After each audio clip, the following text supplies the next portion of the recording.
Hello दोस्तों, स्वागत है आप सभी का एक और नए वीडियो में। तो आज के इस वीडियो में हम लोग प्रैक्टिस करेंगे बाल विकास से कुछ महत्वपूर्ण प्रश्नों को। तो बने रहिएगा, पूरा वीडियो अवश्य देखिएगा। तो चलिए शुरू करते हैं। पहला प्रश्न है, बाल विकास का अर्थ है। तो इसका क्या अर्थ है? तो इसका राइट आंसर हो जाएगा ऑप्शन बी, बालक के व्यवहार में परिवर्तन। ऑप्शन बी सही हो जाएगा। ठीक है, आगे बढ़ते हैं। अगला प्रश्न है, बाल विकास की प्रक्रिया है। कैसी प्रक्रिया है? निरंतर, रुक रुक कर, एक बार में, पूरी, केवल बचपन में। इसका राइट आंसर हो जाएगा निरंतर, यानी सतत चलने वाली प्रक्रिया है बाल विकास की। तो अगला प्रश्न है, बाल विकास का प्रमुख सिद्धांत है। तो इसमें से कौन सा सही उत्तर हो जाएगा? वो हो जाएगा सिर से पैर की ओर। ऑप्शन ए सही हो जाएगा। ठीक है, आगे बढ़ते हैं। अगला प्रश्न है, विकास किस प्रकार की प्रक्रिया है? तो इसका राइट आंसर हो जाएगा प्रतिगामी। ऑप्शन ए सही हो जाएगा। तो अब अगला प्रश्न है, विकास किस प्रकार की प्रक्रिया है? तो इसका राइट आंसर हो जाएगा ऑप्शन बी, प्रगतिशील। ऑप्शन बी सही हो जाएगा। ठीक है, आगे बढ़ेंगे। अगला प्रश्न है, बालक का प्रथम विद्यालय क्या है? तो इसका राइट आंसर हो जाएगा परिवार। ऑप्शन बी सही हो जाएगा। अगला प्रश्न है, शैशवावस्था की आयु सीमा क्या होती है? तो इसका राइट आंसर हो जाएगा ऑप्शन बी, 2 से 6 वर्ष। ऑप्शन बी सही उत्तर हो जाएगा। ठीक है, तो अब आगे बढ़ते हैं। अगला प्रश्न है, सीखना अनुभव से होता है, यह किसका कथन है? तो इसका राइट आंसर हो जाएगा John Dewey. Option C correct हो जाएगा। ठीक है, आगे बढ़ते हैं। अगला है, बुद्धि परीक्षण किसने प्रारंभ किया? तो बुद्धि परीक्षण प्रारंभ किया था बिनेट। ऑप्शन ए सही हो जाएगा। तो अगला प्रश्न है, संज्ञानात्मक विकास का सिद्धांत किसने दिया? इसका राइट आंसर हो जाएगा जीन पियाजे। ऑप्शन ए करेक्ट हो जाएगा। ठीक है, आगे बढ़ते हैं। अगला प्रश्न है, समाज सांस्कृतिक सिद्धांत किसका है? तो इस प्रश्न का राइट आंसर हो जाएगा vygotsky। ऑप्शन बी सही उत्तर है। ठीक है, अब आगे बढ़ेंगे। अगला प्रश्न देखेंगे, नैतिक विकास का सिद्धांत किसने दिया? तो नैतिक विकास का सिद्धांत दिया था कोलबर्ग ने। ऑप्शन सी करेक्ट हो जाएगा। ठीक है, अब आगे बढ़ते हैं। अगला प्रश्न है, व्यक्तित्व का विकास मुख्यतः किससे होता है?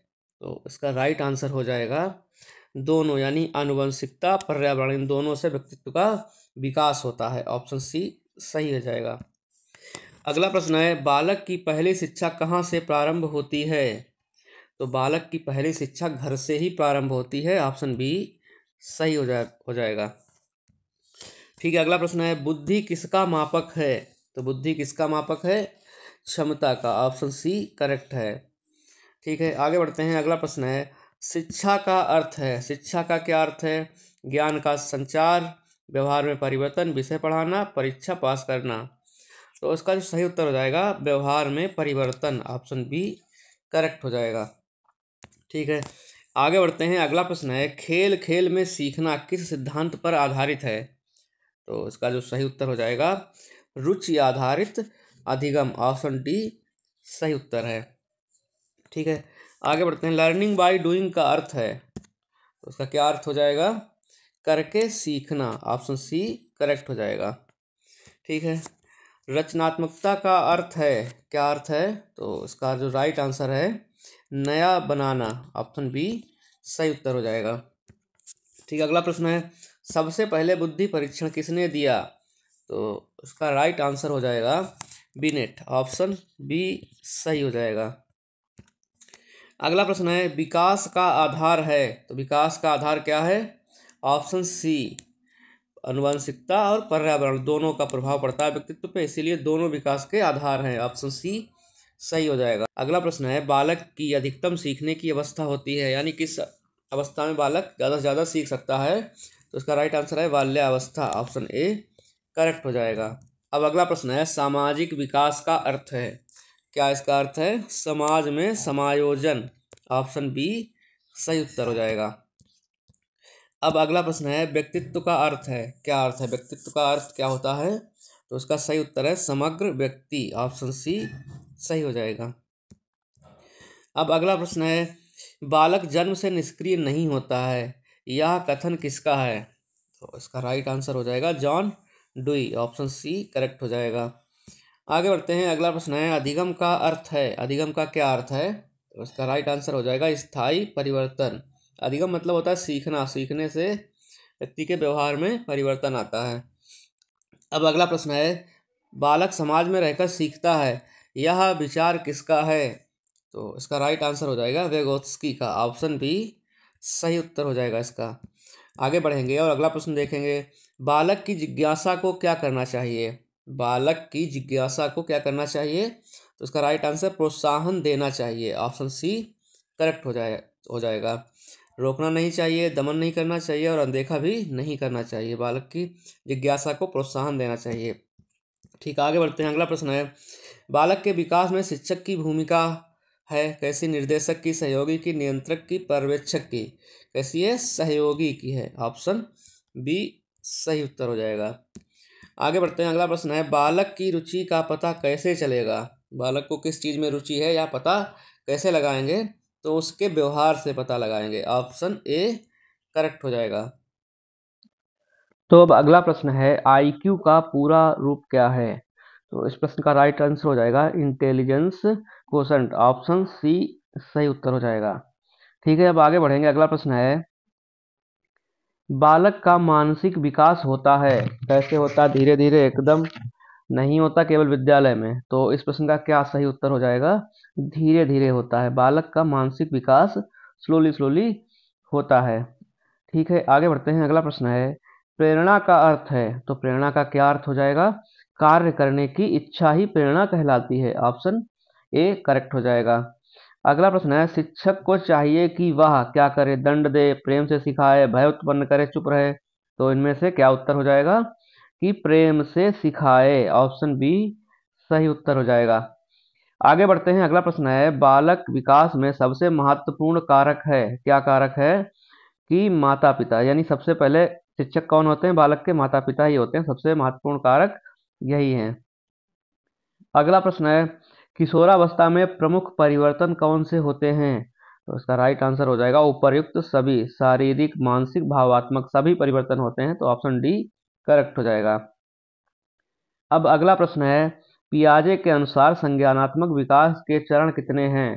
तो इसका राइट आंसर हो जाएगा 4 चरण हैं। इन्होंने कुल 4 चरण बताए थे। ठीक है, अब आगे बढ़ेंगे। अगला प्रश्न है, एरिक्सन के अनुसार व्यक्तित्व विकास कितने चरणों में होता है?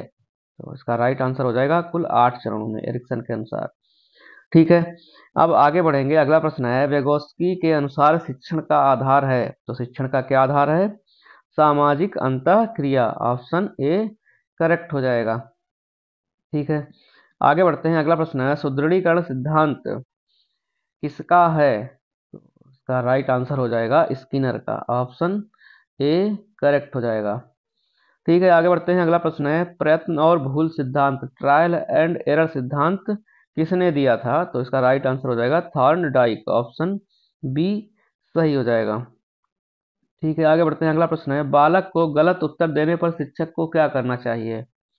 तो इनमें से शिक्षक को क्या करना चाहिए? दंड देना चाहिए, समझाना चाहिए, हंसना चाहिए, अनदेखा करना चाहिए? क्या करना चाहिए शिक्षक को? तो राइट आंसर है समझाना चाहिए, ऑप्शन बी सही उत्तर हो जाएगा। अब अगला प्रश्न है, बालक की अधिकतम सीख किससे होती है? तो इसका राइट आंसर हो जाएगा अनुभव से होती है, ऑप्शन ए सही हो जाएगा। ठीक है, आगे बढ़ते हैं। अगला प्रश्न है, शिक्षक का मुख्य कार्य है? क्या इनमें से कार्य है? अनुशासन, प्रेरणा देना, पढ़ाना, मूल्यांकन करना? क्या कार्य है शिक्षक का? तो इसका राइट आंसर हो जाएगा प्रेरणा देना, ऑप्शन बी सही उत्तर हो जाएगा। ठीक है, आगे बढ़ते हैं। अगला प्रश्न है, बालक का व्यवहार किसका दर्पण है? तो इसका राइट आंसर हो जाएगा उसका वातावरण, ऑप्शन ए करेक्ट है। ठीक है, आगे बढ़ते हैं। अगला प्रश्न है, सृजनशील बालक को क्या करना चाहिए? तो इसका राइट आंसर हो जाएगा ऑप्शन बी बढ़ावा देना चाहिए, ऑप्शन बी सही हो जाएगा। सृजनशील बालक कोई अगर है तो उसको बढ़ावा देना चाहिए। ठीक है, आगे बढ़ते हैं। अगला प्रश्न है, शिक्षक को किस प्रकार का वातावरण बनाना चाहिए? तो उसका राइट आंसर हो जाएगा सहयोगी, ऑप्शन सी सही उत्तर हो जाएगा। अगला प्रश्न है, रिवार्ड एंड पनिशमेंट सिद्धांत किससे जुड़ा है? तो इसका राइट आंसर हो जाएगा स्किनर, ऑप्शन ए सही उत्तर हो जाएगा। ठीक है, अब आगे बढ़ते हैं। अगला प्रश्न है, बालक के सीखने में सबसे बड़ा सहायक कौन है? तो सबसे बड़ा सहायक हो जाएगा उसका अनुभव, ऑप्शन ए सही हो जाएगा। अब अगला प्रश्न है, बालक की अधिकतम जिज्ञासा होती है किस अवस्था में होती है? तो इसका राइट आंसर हो जाएगा बाल्या अवस्था, ऑप्शन बी सही उत्तर हो जाएगा। आगे बढ़ेंगे, अगला प्रश्न है प्रेरणा के दो प्रकार हैं, कौन कौन से दो प्रकार हैं? तो प्रेरणा होती है आंतरिक और बाह्य, दो प्रकार की प्रेरणा होती है, ऑप्शन ए सही, यानी कि एक प्रेरणा अंदर से खुद आती है और दूसरी बाह्य प्रेरणा जो बाहर से चीजें प्रेरित करती हैं। ठीक है, आगे बढ़ते हैं, अगला प्रश्न है खेल आधारित शिक्षण किस सिद्धांत पर आधारित है? तो खेल आधारित शिक्षण प्रकृतिवाद, ऑप्शन ए सही उत्तर हो जाएगा। अब आगे बढ़ेंगे और अगला प्रश्न है बच्चों को सीखने में सहायता मिलती है जब, कब मिलती है उनको सहायता? उन्हें गतिविधि करनी दी जाए तब ज्यादा बच्चे सीखते हैं। ठीक, ऑप्शन बी सही उत्तर हो जाएगा। ठीक है, अब अगला प्रश्न है चाइल्ड सेंटर्ड एजुकेशन, बाल केंद्रित शिक्षा का अर्थ है क्या? इसका अर्थ है, तो इसका राइट आंसर हो जाएगा विद्यार्थी पर केंद्रित शिक्षा, ऑप्शन बी सही उत्तर हो जाएगा। आगे बढ़ते हैं, अगला प्रश्न है रचनात्मक सोच का विकास कैसे होता है? तो यह हमें बताना है कि रचनात्मक सोच का विकास कैसे होता है? स्वतंत्र सोच से होता है, ऑप्शन बी सही उत्तर बनेगा इसका।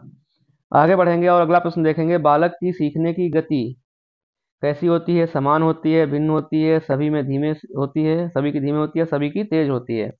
तो इसका राइट आंसर हो जाएगा ऑप्शन बी सभी में भिन्न होती है, हर बालक की सीखने की गति भिन्न होती है, सब एक जैसे नहीं सीखते, कोई जल्दी सीखता है, कोई धीरे। आगे बढ़ते हैं, अगला प्रश्न है व्यक्तित्व का निर्माण होता है कैसे? जन्म से पहले, जीवन भर, किशोरावस्था में, बचपन में ही? तो इसका भी सही उत्तर हो जाएगा जीवन भर, ऑप्शन बी सही हो जाएगा, यानी व्यक्तित्व का निर्माण जीवन भर होता है। ठीक है, आगे बढ़ते हैं, अगला प्रश्न है शिक्षक को बालक की गलती पर क्या करना चाहिए? तो उसका राइट आंसर है मार्गदर्शन देना चाहिए, ऑप्शन बी करेक्ट हो जाएगा, न कि हंसना, सजा देना या डांटना नहीं चाहिए। तो आगे बढ़ते हैं, अब अगला प्रश्न देखते हैं बालक के विकास को प्रभावित करने वाला सबसे बड़ा तत्व है, तो इनमें से कौन सा सबसे बड़ा तत्व है जो बालक के विकास को प्रभावित करता है? तो वह है वातावरण, ऑप्शन ए सही हो जाएगा। ठीक है, आगे बढ़ते हैं, अगला प्रश्न है बाल मनोविज्ञान किससे संबंधित है? तो इसका राइट आंसर है व्यवहार से, ऑप्शन ए सही उत्तर हो जाएगा। अब अगला प्रश्न है बालक का अधिगम किससे बढ़ता है, यानी बालक के सीखने की क्षमता किससे बढ़ती है? तो इसका राइट आंसर हो जाएगा प्रोत्साहन से, अगर प्रोत्साहन देंगे तो वो और सीखने का प्रयास करेगा। अब अगला प्रश्न है शिक्षण में अनुशासन बनाए रखने का सर्वोत्तम तरीका है, क्या तरीका है सर्वोत्तम? तो इसका राइट आंसर है रुचि उत्पन्न करना, ऑप्शन बी सही उत्तर हो जाएगा। ठीक है, आगे बढ़ते हैं, अगला प्रश्न है इनसाइड लर्निंग सिद्धांत किसका है? तो इसका राइट आंसर हो जाएगा ऑप्शन बी कोहलर का, ऑप्शन बी सही उत्तर हो जाएगा। आगे बढ़ते हैं कंडीशनिंग सिद्धांत किसका है? तो इसका राइट आंसर हो जाएगा ऑप्शन ए पैवलॉव का, ऑप्शन ए सही उत्तर हो जाएगा। आगे बढ़ते हैं शिक्षक को कक्षा में होना चाहिए कैसा? कठोर, मित्रवत, निष्क्रिय, उदासीन? तो इसका राइट आंसर है मित्रवत होना चाहिए, ऑप्शन बी सही उत्तर हो जाएगा। आगे बढ़ते हैं, अगला प्रश्न है बालक की सोच विकसित होती है, तो किससे विकसित होती है? रटने से, डरने से, सजा देने से या प्रश्न पूछने से? तो इसका सही उत्तर हो जाएगा प्रश्न पूछने से उसकी सोच विकसित होती है, ऑप्शन ए सही उत्तर हो जाएगा। आगे बढ़ते हैं, अगला प्रश्न है विद्यालय का प्रमुख उद्देश्य क्या है? तो विद्यालय का प्रमुख उद्देश्य हो जाएगा ऑप्शन बी समग्र विकास कराना, समग्र विकास कराना विद्यालय का उद्देश्य है, ऑप्शन बी सही उत्तर है।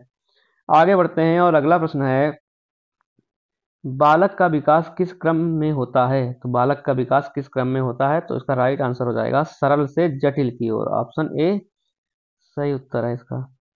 अब आगे बढ़ेंगे और अगला प्रश्न है शिक्षक को छात्रों से व्यवहार कैसा रखना चाहिए? तो शिक्षक को कैसा व्यवहार रखना चाहिए छात्रों से? कठोर, सौम्य, तटस्थ, दूरी बनाकर? तो उसका जो सही उत्तर है सौम्य व्यवहार रखना चाहिए, शिक्षक जब अच्छा व्यवहार रखेगा तभी बच्चों को वो अच्छे से सिखा पाएगा, ऑप्शन बी सही उत्तर हो जाएगा।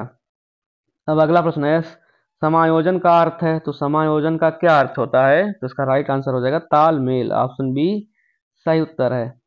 अगला प्रश्न है बालक छोटा वैज्ञानिक है, यह विचार किसका है?